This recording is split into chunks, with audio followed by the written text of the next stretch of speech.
Hey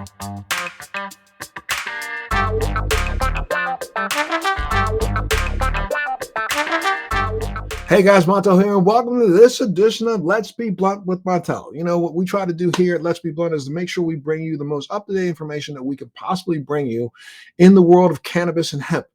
So that for those of you out there who are trying to make choices as you navigate the daunting space of cannabis in your individual communities, you know, you can have enough information to literally walk in and make really good choices for you and your family if that's what you choose to do. And I know I've talked about it once, but I got to keep reminding myself to bring this up over and over again. You know, recently, Normal published a book called Clinical Applications for Cannabis and Cannabinoids. And this is it right here. If you haven't seen it before, take a look at it. Go up online and get this book because it dispels a lot of the myths around cannabis, but it also will give you some information about recent breakthroughs. And I don't know if a lot of you know this, but in the last year, every time you hear a congressman or a senator in this country talk about, effective or new access laws to cannabis, they all say, well, we need to do the proper amount of research. There needs to be the proper amount of research. Stop the stupid, because the research has been done, folks.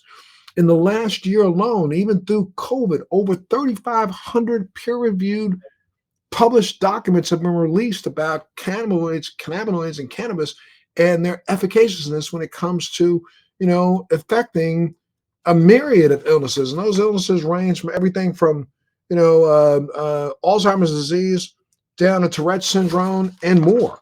So the research is out there. And if you look at it overall, there's probably around 30,000, hear me?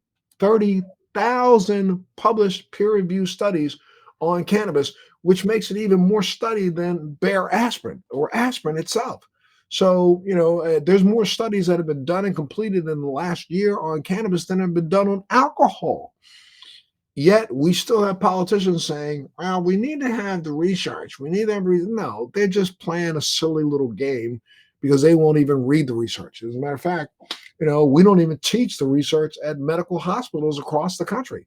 We have doctors who go through multiple years of education and sign a Hippocratic oath that says that they will do no harm, and they do harm by not studying and following up with continuing medical education to find out the information that's been released recently, and it's not as recently, but in the last 30 years, about the fact that we all have within us this endogenous sympathetic kind of nervous system, I'll call it that way, which is called the endocannabinoid system, which is a system inside of all mammals that was put there by nature, that allows us to formulate and form our own cannabinoids in our body. If you never touched cannabis in your life, you have cannabinoids in your body. Two of them in particular are something called anandamide, and the other one's called 2-AG, which we now know are there, and this is by scientific research, has been established and has been now recognized and has been validated, that the endocannabinoid system is what's responsible in our body for our cellular homeostasis, which means it's responsible for that Goldilocks zone of our cells.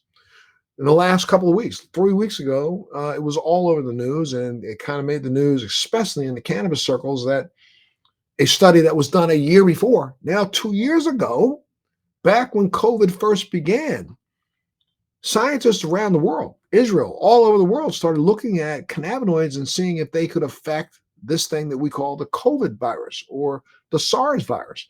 And lo and behold, now what we found out is that two of the minor cannabinoids, and possibly others that we haven't been able to finish the research with yet, but particularly CBD-A and CBG-A, seem to affect the spike protein on the outer layer of the COVID virus, which stops that virus from entering our cells. Interesting. This has been known now for over a year and a half, yet you don't hear that on the news. You don't see that on CNN. You don't hear that on Fox News. You don't hear that on, One American News. You don't hear that anywhere.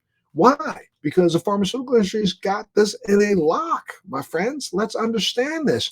If tomorrow you were told Now, I remember there was some really false things that came out when COVID first hit. There was that hydrochloroquine, and there's all these other, some clown that's up on the internet now talking about drinking your own urine. I mean, come on now, about being a cure for cannabis. I know there's a lot of fake information out there. However, this is scientific research that was done at the University of Oregon that is now proven through lab testing that cannabinoids do have an effect on the ability of that virus from entering our cells. Cannabinoids have an effect on various forms of cancer and things like blocking the ability for cancer cells to actually draw a blood supply. So we also know that there's a neuroprotective nature of cannabinoids that seems to help and was reported by our own government as far back as 1999 and validated in 2002 when the US government gave themselves their own patent on cannabinoids. So for those of you out there who don't think that there's been enough research, I just told you the US government filed and gave itself a patent back in 2001, 2002 on cannabinoids having effect and a neuroprotective capability. Is that amazing? So it's not like this is something we didn't know. We've known this for quite a while. And that's part of the reason why I'm so excited to have my guest on that I have on today, because my guest today was working as a pediatric nurse when she suffered a traumatic brain injury. And after years of suffering and many traditional medications that brought no relief and a multitude of side effects, she decided to try medical cannabis. And that day was a turning point in her life. And she has been a relentless cannabis advocate and educator ever since. Nikki Lawley, thank you so much for being a part of Let's Be Blunt with Montel today. Montel, every single thing you just said in your opening is 100% factual and true. I am so grateful to have people like you and your voice and someone that has your incredible reach and knowledge actually communicates something so true, accurate, and that makes so much sense. And you broke it down so simply that other people can understand that. My story is kind of unique, but not really. Every single day, I just was doing my job as a pediatric nurse, just like every other day. And a child did not want a vaccine. It was his school booster shot, and he needed to have his Tdap. And this child was not having any part of it. And so this was not something new. This was not something that I wasn't used to. For 20 years, I've been a nurse. So knowing, you're going to have to restrain children, that's just part of the job. And this child caught me completely off guard, and my life changed in 1 second. Well, wait, before you go into detail about that, and I'm going to give you some information that when we start talking about what happened to you, I want you to take us back a little bit before that. Tell me a little bit about your background. Where did you grow up? Where are you from? Let's talk about you. I want to know who you are first. Sure. My name is Nikki Lawley, and I am from Buffalo, New York. I actually grew up in Buffalo, went to middle school and high school in Fort Myers, Florida. I got married and had children, got divorced, came back to Buffalo. While I was living in Florida, I met the guy of your dreams, and it wasn't so dreamy. And so I ended up back in the cold. Everyone said, "Why would you ever leave Florida?" It was a very easy decision for me.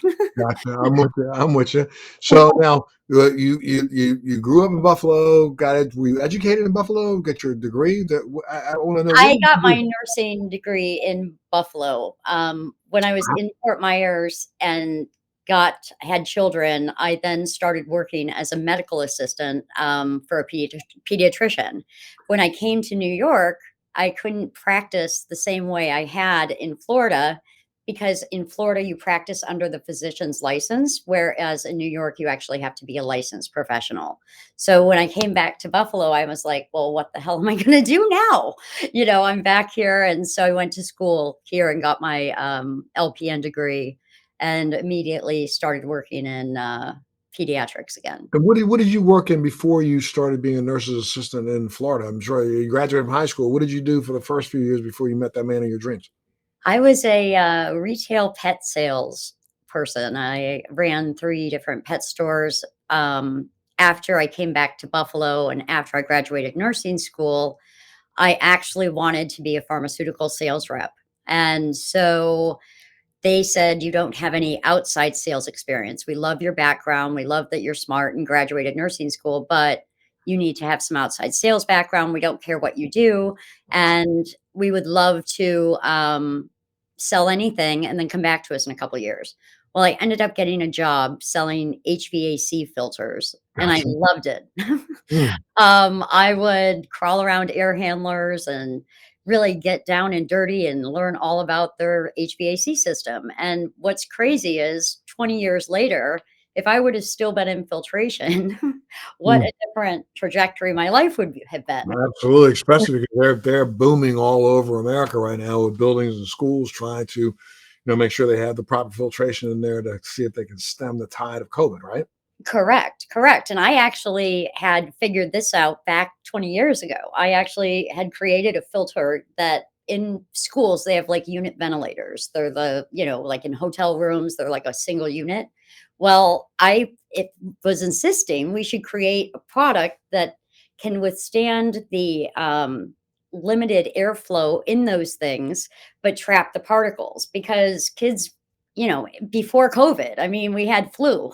Yeah, kids are As petri soon as dishes. it's recirculated, it just keeps recirculating. So, as soon as COVID came out, I was like, "Why are we not addressing indoor air quality?" Like, this is where it continues to spread. If you noticed, every time we go into these, major weather changes, either it be coolness or heatness, that's when the COVID cases spike. Why? Because in a little restaurant, in a little facility, they just don't simply have enough air changes to move the virus around. So Right. basically, everybody's just breathing the same air. Anyway, side note there, sorry. So But nothing. No. but I loved what I did. I actually became a woman-owned business owner and was very accomplished. And then the circumstances happened and the economy changed and construction projects weren't happening anymore. So I actually I closed my business and ended up going to casino dealing school. Oh, wow. Congrats up. Okay. So for 7 years, I worked as a casino dealer in addition to going back to nursing and being a pediatric nurse. So Mhm. I actually worked 72 hours a week for 7 years. Wow. I'm a real doer and mover kind of person always. That was just me. I started working at 15, as soon as you could work, you know. My family wasn't wealthy, but they provided for us, and, I Right. never wanted anything. I'm an only child. I have 2 children. They're 30 and 32 now. Um, what happened when now I think we're probably at the injury point where I can Well, share. Oh, go even ahead. even before you jump in the age report, I wanna know now during that period of time that you had a pretty, extensive and broad view of life, from nursing to HVAC to dealing, being around people. Were you ever introduced to cannabis at this point in your life? So, I actually got Lyme disease back in '99, and someone offered me cannabis because I was having excruciating headaches. And lo and behold, I mean, I hated smoking. The thought of smoke and cigarettes, I mean, I grew up around it. It just made me sick.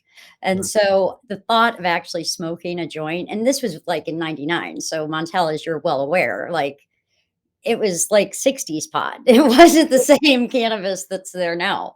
So I tried the joint and I mean, my headache improved. But again, I didn't think of it as medicine so much. I thought of it, well, I'm just more relaxed. I mean, I grew up in the '80s era, just say no, your brain Right. on drugs, the fried egg.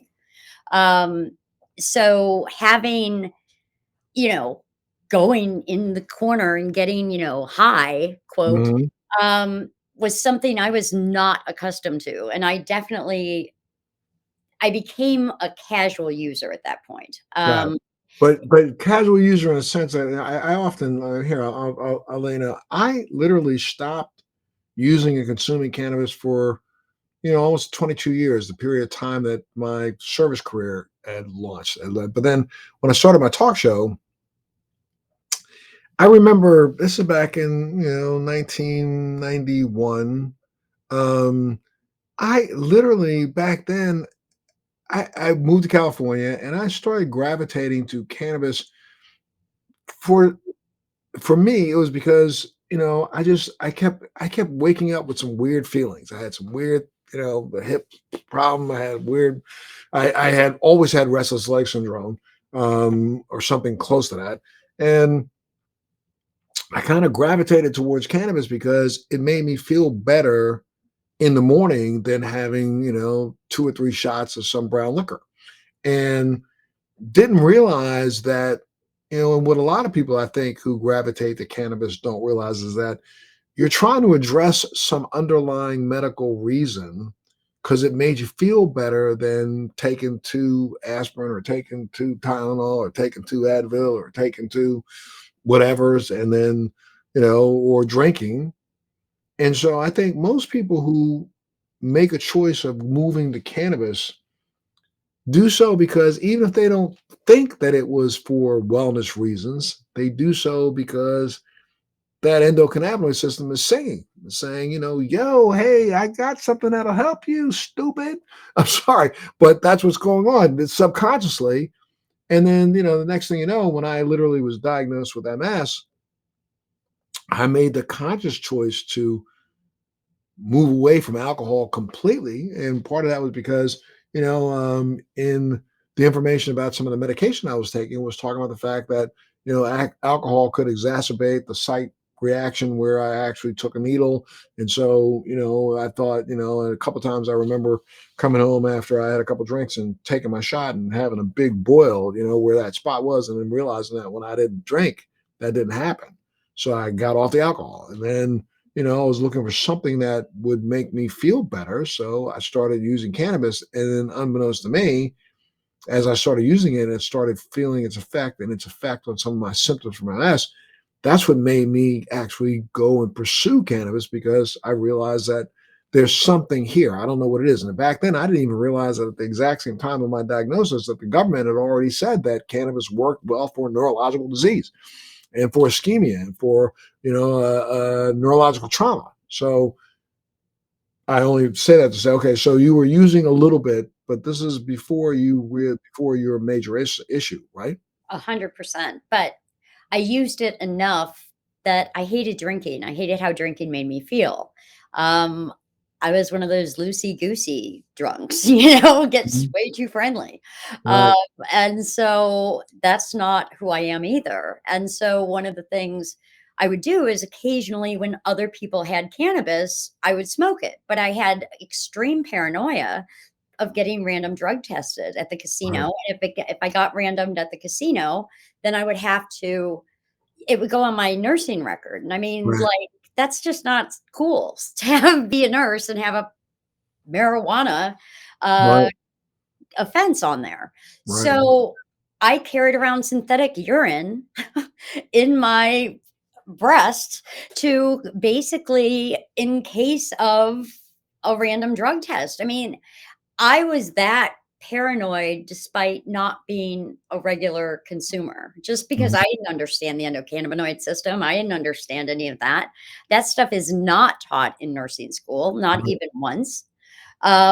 So it was a whole journey for me. And if you would have told me your child was taking cannabis for seizures, I would have called Child Protective Services. Sure, I sure. mean, like, that's my license on the line. Like, you're an asshole. I mean, I'm sorry for saying it like that, but I mean, literally, like, in my mind at that time, I would have completely thought the parent was off their rocker. Well, Like, yeah, and that was the attitude of the day back then across the board, and in some places, it's still the attitude today. But now, so something happened to you. What year was this when you had your? And I should say, I recognize what you were probably going through. I had a child, 4 kids, and one of my kids is just so extremely. She was for some ridiculous reasons. became so paranoid of needles that she literally, even now in her late 30s, it's a traumatic experience to draw blood from this child, or to have her go to get a shot. She just literally has a meltdown, almost like a meltdown that you think she's having a nervous breakdown. So you had a child that came in to get a vaccination, and my child would have been one of those that literally would have freaked out. So this child freaked out on you, right? Is that what happened? Totally. It happened 10/11/2016. It was the day my life changed forever. The last day I was able to practice nursing, the last day I was able to work in any kind of gainful employment. The child didn't want this shot. He was not going to have it. I called in, I was called in to assist another nurse, and it just hit me the wrong way. I was behind the kid, holding him against the father, and he tucked his chin and threw his head into my head. I bounced off a wall and back into his head. So it Wow. was basically a double impact injury. Immediately, left arm numbness, tingling, almost paralysis. But I was so angry. I was like, I can't believe that just happened to me. And the And at the moment, you didn't realize you had a TBI. Absolutely no clue. I was just pissed. And the doctor came running in from next door and he's like, "What was that?" And the other nurse said, "That was Nikki's head." And anyway, took us a second time. Every time the other nurse would go to give the kid a shot, he would like flap his arm like a duck. So all of my power and all of my strength was in those arms, holding them down against the father so that, I could secure them so she didn't get stuck with a needle. I mean, that's Right. what we normally are afraid of. Definitely not what happened to me. I mean, I've been kicked, I've been punched, but this was absolutely no warning and just like that. And how Um, many days did it take for all of your symptoms to manifest? well, right away I was sent to urgent care. One of the physicians took a look at me and he's like, "Yeah, your eye doesn't look right. You've got a concussion. You got to go to urgent care." I'm like, "What are they going to do? They're going to just tell me to go home and rest. What do we tell every patient to do? Go home and rest." I mean, I wasn't even remotely worried that this was going to have lasting symptoms. And, I honestly expected to be back to work the next day. It was not the case. And I went to urgent care. They're like, "Yeah, you have a concussion." But within a week, actually 3 days, I thought I had a brain bleed. I had the worst, most excruciating headache I've ever had. So my primary care physician sent me for MRIs and CT scans, and they all came back normal. And, so then there's nothing wrong with you. And that And it came back normal because at the time we couldn't actually see. I would bet now if you had a CAT scan or a PET scan or even an MRI, if that had happened this year, I think doctors would have been able to detect some minor changes in your brain matter and some brain swelling that would have let them know that yes, in fact, you do have a pretty traumatic brain injury.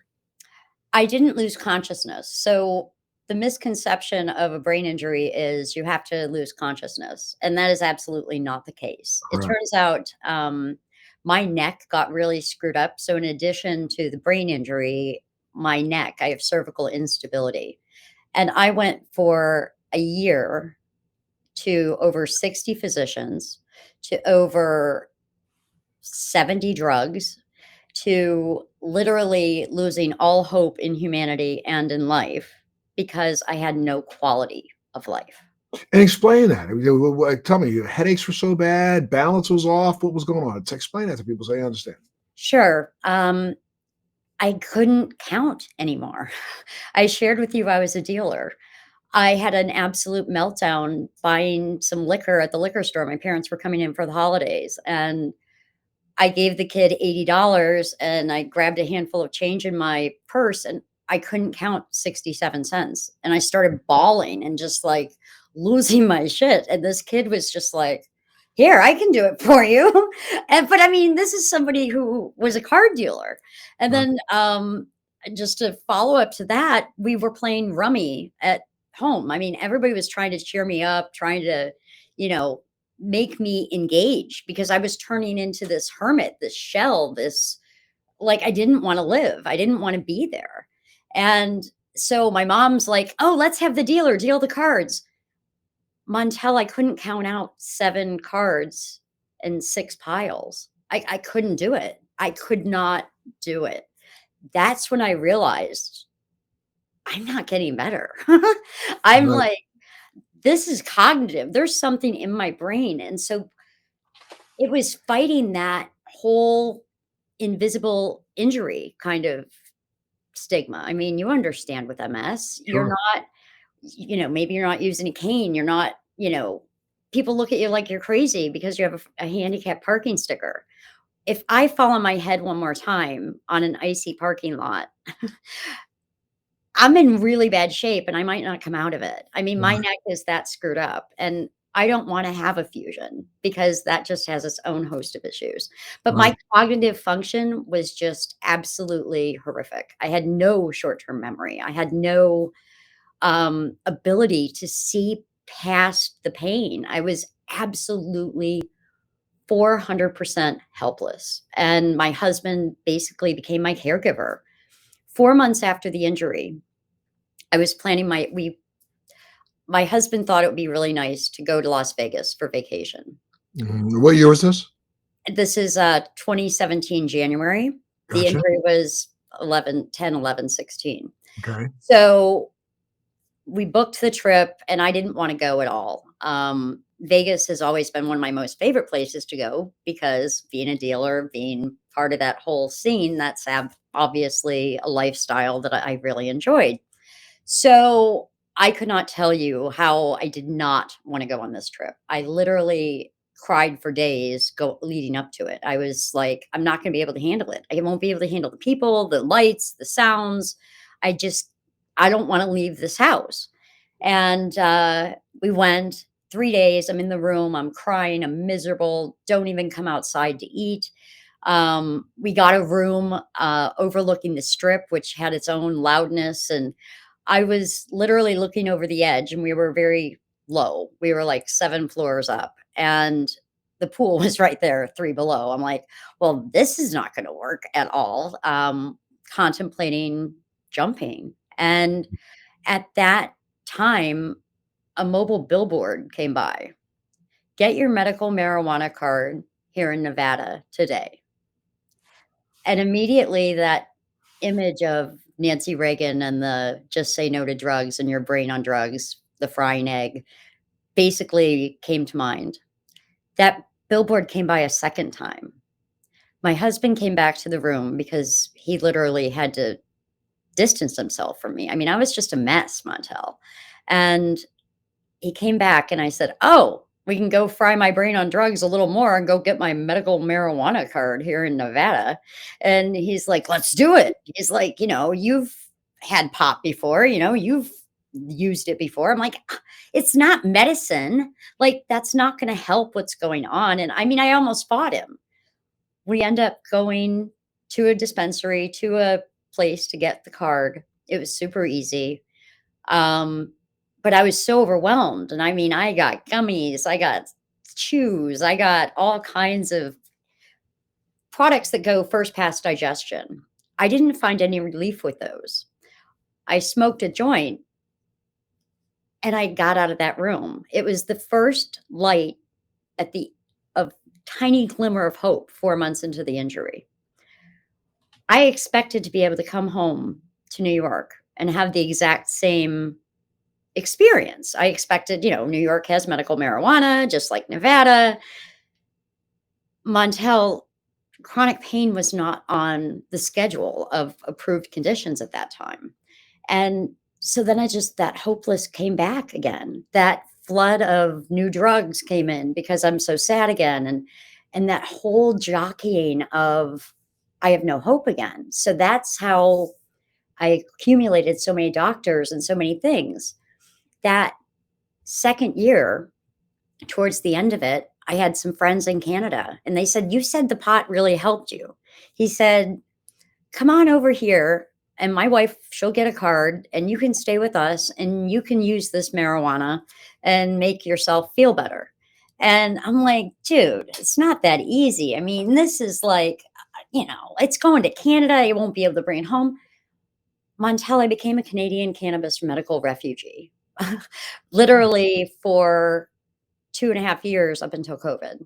Wow. Um, I would literally go to Canada, and that's where I learned the very most about cannabis and how it's used, and the research, and the data, and the experiences of other people. And I learned all about the Canadian producers and how they go to market and how the government runs their stores and how it's a true system. And they have like apps that actually can track your use of what cannabis you're using. And then they actually have the certificates of analysis of what the terpenes are and the minor cannabinoids are, and how to actually understand why this is working for you. I'll never forget my husband called and when I was in Canada and I sounded normal. I was playing Scrabble, Montel. Okay. I mean, I know that doesn't sound like a big deal, but in Sure. the state I was in, it was a huge deal. And he's like, "What's wrong?" I'm like, "What do you mean what's wrong?" I'm like, "I'm playing Scrabble and everything's great." And he's like, "You sound normal." Like the first time in a year he had heard me actually have some sync to my voice, actually have some pep in my talk. And he was so excited that like gave him hope. And then that started to give me hope because then I started tracking my use with this application. It was called Strain Print, and they're based out of Canada. And it's a really cool application that really helped understand what I was doing and why, and why this was working for, my chronic pain was a huge issue, my brain fog and brain cognition, the other huge issue, and anxiety and depression.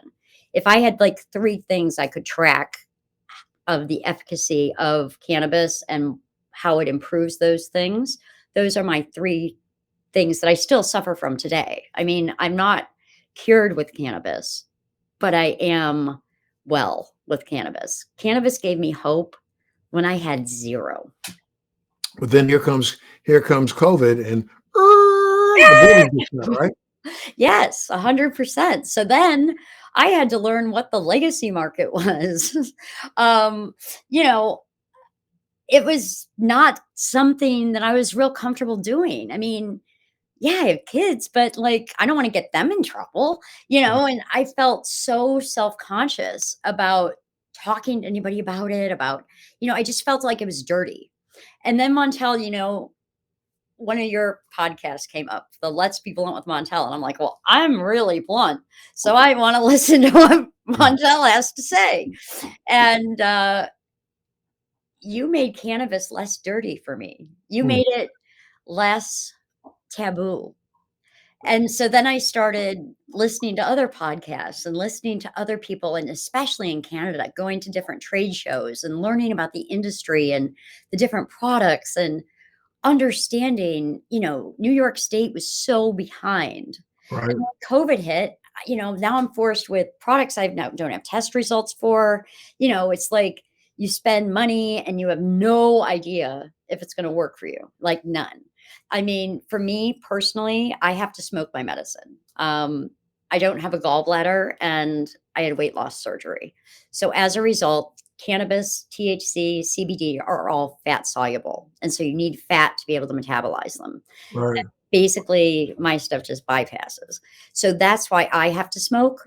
But honestly, for me, smoking, I can totally control it. I smoke just until I feel medicated. I stop when I don't need it. I don't get high. I get well. And a lot of people don't understand that. You know what I mean? The effects, especially when it just seems as if it's one of these things that nature knew what you needed and will give you what you need from this plant. You probably do have a little euphoria, but that euphoria translates into just being normal, right?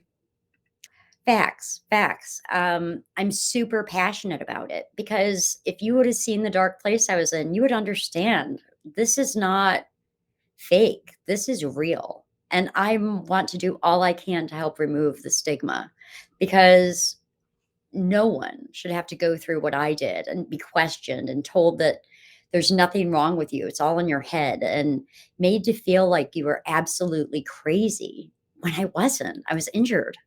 Well, now has not the state of New York made some improvements in the last year or so, last 2 years? I know they, originally were trying to limit the amount of THC that was in a product, but now they've taken those reins off or at least raised that level. Is that right?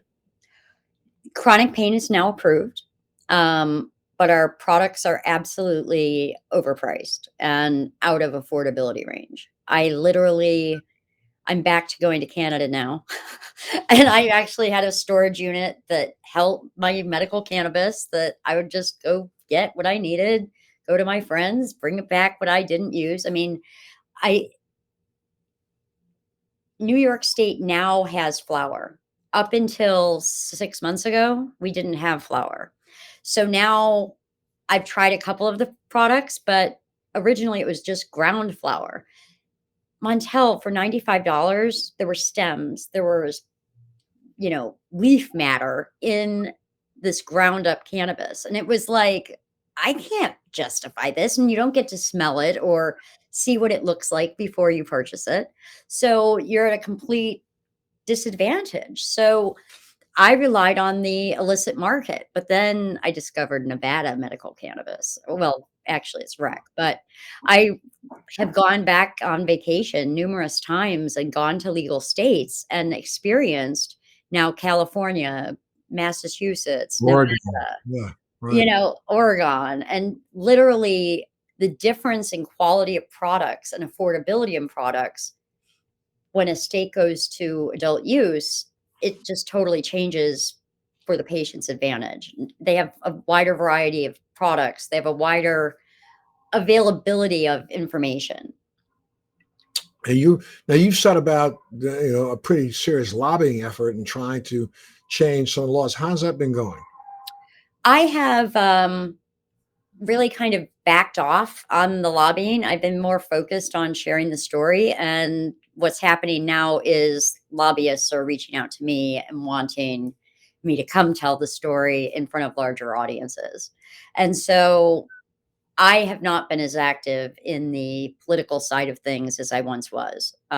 Initially, early before COVID, I was really on top of it, but I kind of backed off that. Not that I don't fully support it and everybody who does it, but my time has just become more efficiently spent advocating for patients. And what would you like to see? I mean, change when it comes to access in your community in New York, and what do you think should happen over the course of the next couple of years? Honestly, I know what happens in historic situations with adult use kind of takes over the medical use for patients. And I really hope that there is some regulation of that, meaning right now we have pharmacists on site at every dispensary. I hope that doesn't go away. I hope that, because a 55-year-old woman who's never used cannabis before doesn't want to get high. She's coming in for a specific purpose, but she might be on blood thinners. She might have glaucoma. A bud tender has no idea traditionally in a rec state what to recommend for that patient. They think she's, in really bad pain. So they're going to think that she needs a heavy dominant, Mercine, couch lock type product. And in reality, it's really going to make her miserable. And that's going to be a really negative first experience for her. My husband is a perfect example of that. He does not do well with any kind of cannabis. He does not do well with anything that is smoked, inhaled, or anything. So he sticks with some CBD tincture. That's about it for him. But for whatever reason, it just doesn't agree with him, and that can happen. It's not a cure all, but it is a tool. It's an amazing tool. And when I find the right medicine, um, I just want to be able to access it again. So, what would I like to see changed? I would like to be able to buy Canbiotics, for instance, in New York State. One of their cultivars, cereal milk, worked incredible for me. I want that again, but it's illegal for me to buy it in California and bring it home to New York. I mean, Right. Can you a little tiny bit? Yeah, you can. I mean, but I don't wanna get in trouble, and that is a real thing. Um, and so I would love to see that ability, and I would love to see the states force dispensaries and force retailers to help guide patients, and that comes with a medicinal person on staff, somebody that understands conditions and drug to drug interactions and things that are really, really important to understand. Cannabis is a plant, but it's also a medicinal plant. And just like certain supplements, you can have reactions. So, why not do everything we can to mitigate that and have a positive experience? An app like StrainPrint could really change how the states do business. If customers could actually have access to those certificates of analysis and actually understand what works and why, and understand what they're treating, I think we'd be so much further ahead than just this let's get high. You Well, know, I think that's part of the biggest problem I believe in the industry as a whole in the United States is that we do a lot of B2B education trying to get different businesses to buy different strains, but we don't do a lot of B2C, meaning business to consumer, where we're Correct. not educating the consumer and letting them understand. I mean, it's like the reason why I held up this book in the very beginning, which is the, normal cannabis, their clinical applications for cannabis and cannabinoids by normal. And there are several other really good books that are out there now where, the patient has to be a little bit more aware and conscious of educating themselves. I mean, I had to. That's exactly how I learned. If I don't know if you can see behind me, but my entire bookshelves are stuffed with cannabis books and TBI books uh, because I needed answers. I needed to understand, is this in my head? First of all, the TBI, is it just in my head? Like, what is wrong with me? And then once I learned it wasn't in my head, then I learned about cannabis, but I wanted to understand it in a way. High THC means nothing. right, Indica sativa hybrid means nothing. It's right, all about the terpenes and the flavonoids, the way the cannabis smells, the way the cannabis tastes. Those are where the medicinal properties really lie. I mean, yes, THC, yes, CBD, but we need to stop focusing on THC percentages as that being a better product, right, because my best products are really in the 13 to 15% range, and the high in limonene, high in pinene type terpenes. right. Well, I think what a lot of people don't understand is that here in the United States, we have been responsible for trying to grow the CBD out of the plant back in the '60s, and then as we've moved forward with more legalization across the nation, most people, like you say, got caught up in this whole thing of like the higher the number of THC, the better. Where no one's really done an experiment to figure out whether or not that high number of THC really has any effect whatsoever, and it may not. I mean, each individual is individual in your ability to absorb. THC is only absorbed through the CB1 connectors in your brain.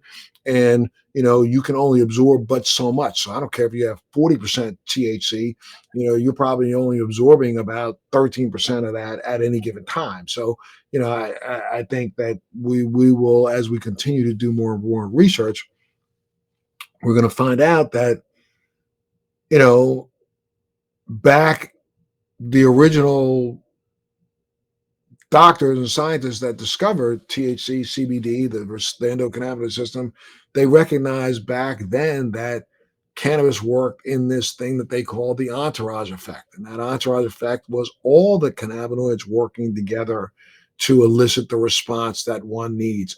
And as we mess with the plant, try to figure out, and you were very spot on when you say, sativa indica means nothing anymore.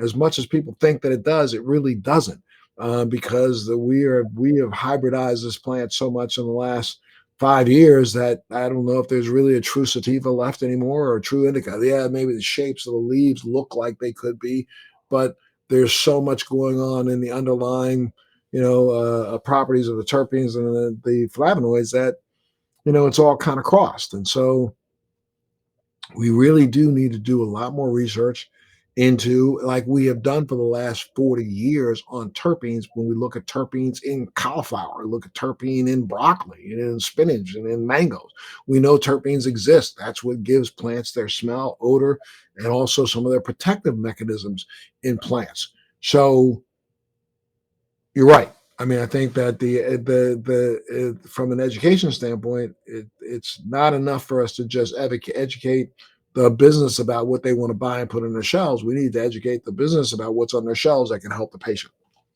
100%. 100%. Absolutely. And that's now, again, let's talk a little bit about what are you doing? You said you're not really doing legislative advocacy, but you are working with patient advocacy. How are you doing that? So I'm a frequent guest speaker and video person now because of COVID, on a lot of different organizations that just want to hear my story and want to be able to make a change as well. I feel like I'm almost training a little soldier group of armies, individually trying to educate them so then they teach their friends and create a movement of education from a patient perspective. I went from being a, provider to a patient to now an advocate, educating the users and the patients about cannabis and how to find what works for them, how to do the pot, basically, Oh, sure. is sort of my mission. And I'm looking at developing products specifically for traumatic brain injury based on data that's been collected from Israel, from many other countries that actually, Canada being one Mhm. primarily. Canada and Israel mainly have done tons of research. I know a lot of people in the community, and I would like to develop my own products that actually can help people with brain injury and the three conditions that I suffer from the most: the chronic pain, anxiety, depression, and brain fog. So that can also carry into patients that aren't just TBI survivors. It could be any of those people that have those types of symptoms. Sure, sure. What else would you like to add anything else? Just let's all talk about it and remove the stigma. Come out of the cannabis closet if you're in it and help make a difference and be the change. Don't Yeah, just talk about it, do actions. I think you're absolutely right. So many people think that, because laws have passed in the last couple of years that everything's going to go okay, but it's not okay. We've seen pushback in several states that have heard from the will of the people to make cannabis available. In several states, there are people trying to push back against the will of the people. And, we're going to have probably 3 to 5 states vote in cannabis, initiatives in the next election. Then you'll see that there'll be pushback there also, only because of this, you know, dying breed of dinosaurs who still think that cannabis is a gateway drug, which is as stupid as anybody could be. But that's people who don't want to understand science. And we look at us as a society right now, which is anti-science, which is crazy. So, I applaud you for what you're doing, and I hope that you keep it up. I want you to keep working. You always have a home back here at Let's Be Blunt with Montel if you want to share again. And I think the more and more people get to hear from you, the more and more they'll understand that there's nothing wrong with another plant-based medicine. 100%. Absolutely. Well, I mean, Nikki Lawley, thank you so much for being a part of Let's Be Blunt with Montel today. I wish you well. Stay safe. I hope your family stays safe.